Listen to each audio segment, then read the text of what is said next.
Hello दोस्तों, आप सभी कैसे हो। आज हमारा जो टॉपिक रहेगा वो रहेगा परागकण यानी पोलन ग्रेन के बारे में। तो आज हम पढ़ते हैं हमारे टॉपिक के बारे में। तो हम सबसे पहले जान लेते हैं, हमने पहले पिछले वीडियो में हमने पढ़ा था जो हमारा स्टेमेन होता है,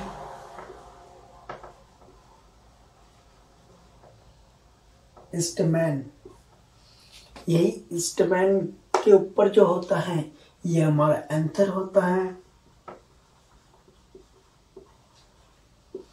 एंथर यानी परागकोश, स्टेमेन यानी पुंकेसर, और इसी के अंदर हमारा परागकण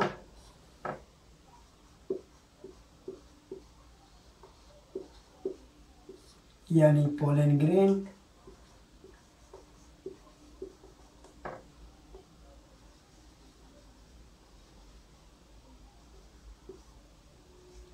पोलन ग्रेन रहता है। तो आज हम इसी पोलन ग्रेन के बारे में पढ़ेंगे। ये जो पोलन ग्रेन है यही वो पोलन ग्रेन है। इसमें जितने भी दिख रहे हैं हर एक पोलन ग्रेन का यही आकार होता है। तो आज हम ऐसा समझो कि इसके अंदर से हमने एक जो परागकण है उसको हमने यहाँ पर रखा। तो इसी के बारे में जान लेते हैं। अभी ये पोलन ग्रेन का बाह्यचोल होता है जिसे हम एक्जिन कहते हैं। पहले बाह्यचोल लिख देते हैं।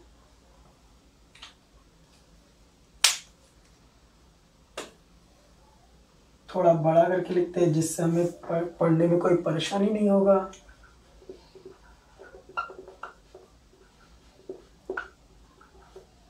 बाह्यचोल जिसे हम एक्जिन कहते हैं।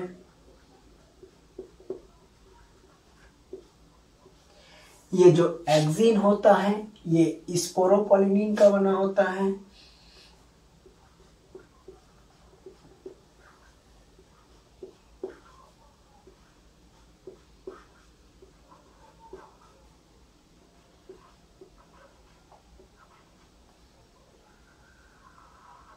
स्पोरोपोलिनिन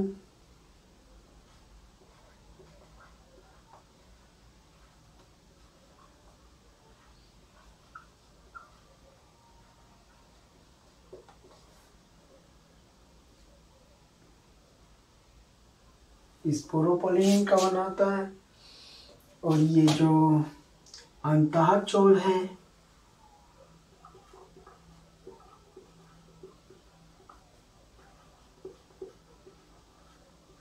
इसे हम इंटाइन कहते हैं।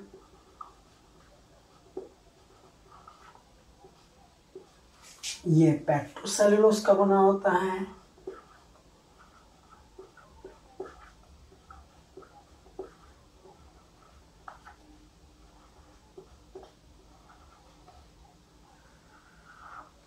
ये पेट्रोसेलुलोज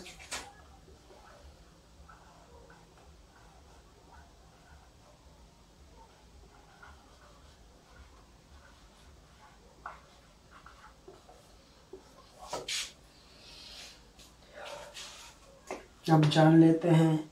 ये हमारा जनन कोशिका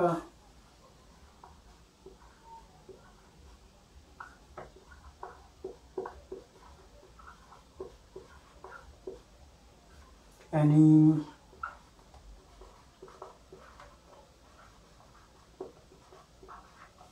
जनरेटिव सेल, इसी के अंदर ये जो है ये जनन केंद्रक यानी जनरेटिव न्यूक्लिक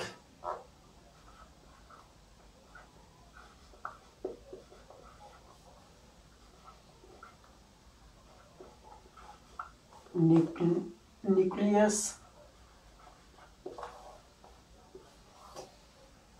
और ये जो हमारा है ये वर्धी कोशिका,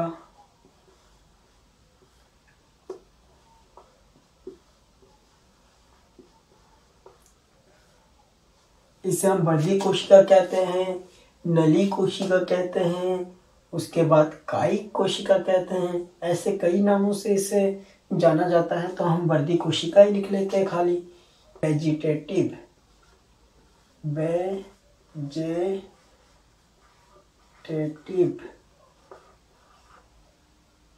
सेल,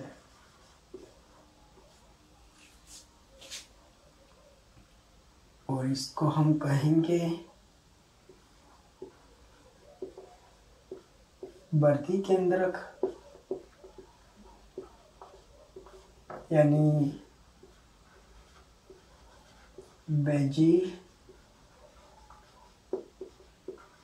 वेजिटेटिव न्यूक्लियस।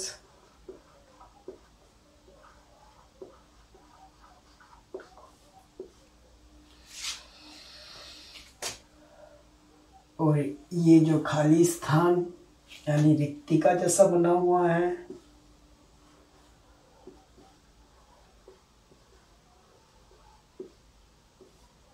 इसे हम रिक्तिका यानी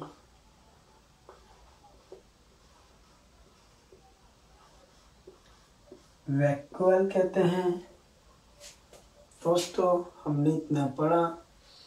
ये जो बाह्य चोल यानी एक्सिन होता है, ये स्पोरोपोलिनिन का बना होता है। ये अत्यधिक प्रतिरोधक पदार्थ होता है, जिस पर अम्ल हो या क्षार या ताप, इनमें से किसी का भी प्रभाव नहीं पड़ता। जो स्पोरोपोलिनिन होता है ये अत्यधिक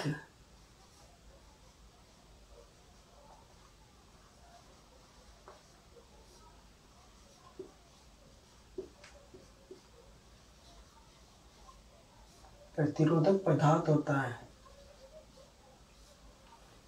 यानी अगर हम इंग्लिश में बोले तो इसे हम इंग्लिश में बोलेंगे मोस्ट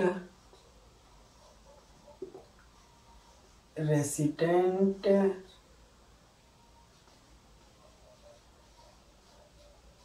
मटेरियल, इसे हम इंग्लिश में मोस्ट रेसिस्टेंट मटेरियल बोलते हैं। ये बहुत बोले तो बहुत अत्यधिक प्रतिरोधक पदार्थ होता है। इसमें ना तो क्षार का, ना तो अम्ल का, और ना ही ताप का। इन तीनों में से किसी का भी प्रभाव नहीं पड़ता। यानी टेम्परेचर हाई हो या लो हो, उसका भी कोई मतलब, उससे भी कोई मतलब नहीं होता। इसमें अम्ल छिड़का जाए या क्षार छिड़का जाए, उससे भी इसमें कोई प्रभाव नहीं पड़ता। तो हमने इतना पढ़ा कि जो हमारा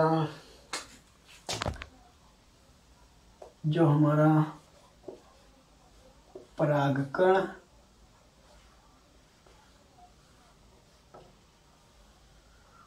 यानी पोलन ग्रेन,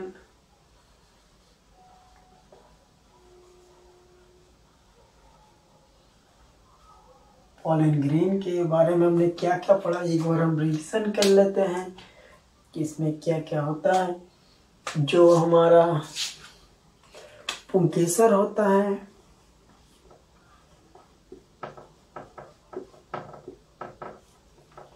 ये हमारा पुंकेसर है।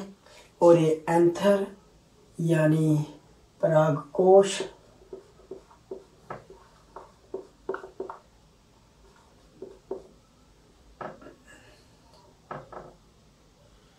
यानी परागकोश, ये परागकोश के अंदर ये परागकण है जिसे हम पोलन ग्रेन कहते हैं।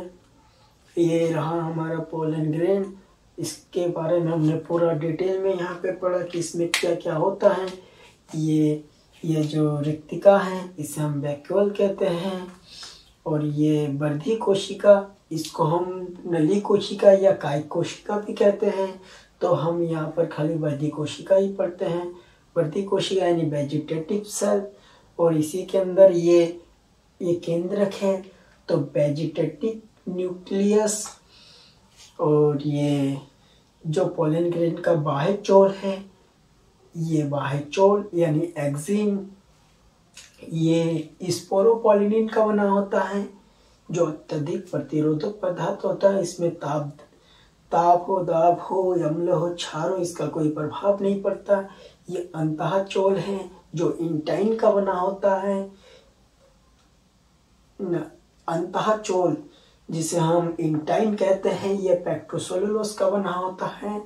और ये नीचे ये जनन कोशिका यानी जनरेटिव सेल, जिसके अंदर जनरेटिव केंद्रक यानी जनरेटिव केंद्रक के जनरेटिव न्यूक्लियस है, जिसे हम हिंदी में जनन केंद्रक कहते हैं। इसके बारे में हमने ये पूरा पढ़ा कि इसमें क्या क्या पाया जाता है। तो हम दूसरे वीडियो में इससे भी हम बेहतर करेंगे और इससे भी बेहतर हम पढ़ेंगे।